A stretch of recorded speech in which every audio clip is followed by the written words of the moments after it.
দেখে যে যত বড় বড় জায়গাগুলো আছে এগুলোতে গ্যাঞ্জাম হয়, এগুলোতে সুদ ঘুষ চলে। যদি এই শ্রেণীর মানুষগুলোর যদি ভিতরে যদি প্রাথমিক শিক্ষা কোরআন থাকতো, তাহলে তারা কখনো এরকম দুর্নীতিবাজ কাজ করতে পারতো না। আল্লাহর কোরআন তারে বাধা দেবে।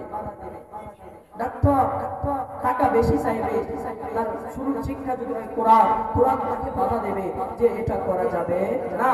কোরআন যখন তার মধ্যে থাকবে, অন্যায় কাজ করতে যাবে, কোরআন তারে বাধা দেবে। গুনার কাজ করতে যাবে, কোরআন তাকে বাধা দেবে। ব্যবসা করতে যাবে, ওজনে যখন কম দেবে, কোরআন বাধা দেবে। কোরআন বলবে যে আমি তো সত্য, আমি তো সত্য, আমারে হুকুম করা যাবে না, আমি তোমার কাছে আছি, তুমি অন্যায় কাজ করতে পারো না, তুমি দুর্নীতি করতে পারো না। হতে পারে তোমার বড় হতে পারে, কিন্তু তুমি কখনোই দুর্নীতি করতে পারবে না।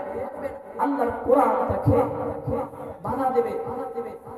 তাহলে প্রাথমিক শিক্ষা আমাদের কি হতে হবে? কোরআন শিক্ষা।